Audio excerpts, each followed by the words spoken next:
कालो पुलमा बालेनको डोजरमाथि नै हमला, चालक घाइते, डोजरमा ठूलो क्षति।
यो कहरको बासिन्दा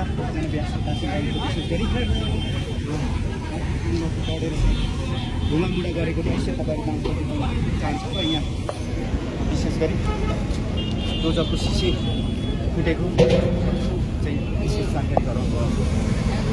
हेर्नुहोस्, हामी जाने कहाँ बस्ने कहाँ कुनै म्यादै दिएको छैन, सिधै आएर भत्काइदियो। 35 दिन 40 दिन 50 दिनको म्याद दिएर हामीले कोर्टा खोजेर कहीँ बस्न त सक्दैनौँ सर। यो स्थिति कसरी हुन्छ ल भन्नुहोस् त। अहिले हो र हामी 46 सालदेखि बसेका मान्छे छौँ। अहिले भए त हामी अहिले हिँड्थ्यौँ। 46 सालदेखि बस्नु छ सर। सर जसरी पनि उपाय गरिदिनु, रोकिदिनु न हजुरहरू पत्रकारहरू भएर। हामीले किन यो बिचले हामी कहाँ जाने अहिले राति भन्नुहोस्। उठेर हामी कुनै टाइमै समय नै दिएको छैन, एक दिन पनि हामीले समय नदिकन आएर सिधै हान्दिने। तपाईँलाई अगाडि केही पनि जानकारी थिएन? केही जानकारी नै छैन, कहीँ केहीको जानकारी छैन। सबै हामीले कहीँ कसैले हामीलाई जानकारी केही नदिकन सिधै आउनु। हामीले आफ्नो काममा गएको मान्छे अहिले दौडेर आयौँ। हिजो पनि आएको हामीलाई कोही पनि माइक हामीले कसैले केही भनेको छैन। उनीहरू यहाँ आउन सक्थे, हामीलाई भन्न सक्थे, हामीले यस्तो गरौँ भन्न सक्थे। सर हामीले बस्ने बास हुन्थ्यो, अहिले हामी कहाँ जाने भन्नु।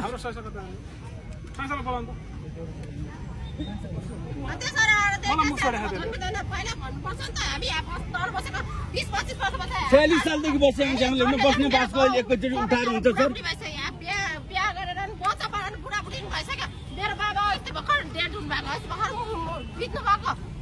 46 सालदेखि बसोबासो अहिले हो र हाम्रो।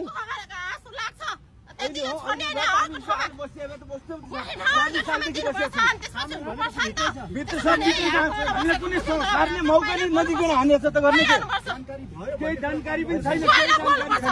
ओडाले पनि हामीले जानकारी आएर यहाँ दिएको छैन, घरमा केही छैन। बाटोमा उसले भन्यो होला, हामी कहाँ आएर केही पनि जानकारी दिएको छैन। अहिले हामी उठेर एका त्यसरी भत्काएर हामीले हाँडो भाँडो के गर्ने, भित्र खाने बस्तर छ, भात खाने पाएको छैन, पकाएको भात पनि हामी त्यसै छोडेको छौँ भने हामीले गर्ने के भन्नुहोस् सर। हामीलाई त अलिक समय उनीहरू उठाउनै थियो भने पनि गुठी आओस्, उनीहरू आउन् भनौँ न हामीलाई यति दिनको म्यादमा टिभीबाट उठाउँ। हामी सुकम मान्छे हौँ त, हाम्रो त कहीँ केही त छैन त सर। 5 गरेर हामी सुकम मान्छे पार्टी केही छैन। यो गरे 81 भत्काउनु त भएन त, सबै सल्लाह कुरा हो त, सबै अगाडि भन्नुपर्छ नि त। त्यस्तो भन्ने होइन त, सबै अगाडि भनेपछि त हामी जे पनि गर्छौँ नि। अस्ति नभए त्यस्तो भटाउन आयो, अहिले पनि त्यस्तो भटाउन आयो, त्यस्तो गर्ने होइन नि त। हामीलाई पनि त हाम्रो आँसु त लाग्छ, त्यस्तो गर्ने होइन त। सरकारले दिएको त अब यो तल बसेको हामी गुठेको त सरकारले दियो भने को सरकारले दियो, कसरी दियो, के छ प्रक्रिया, कसरी पाउनुभयो तपाईँहरूले, कसरी बस्नुभयो यहाँ के होइन। हामी त जन्मेदेखि जन्मिएदेखि नै हामी यहाँ बसे, हामी सरकार बसे।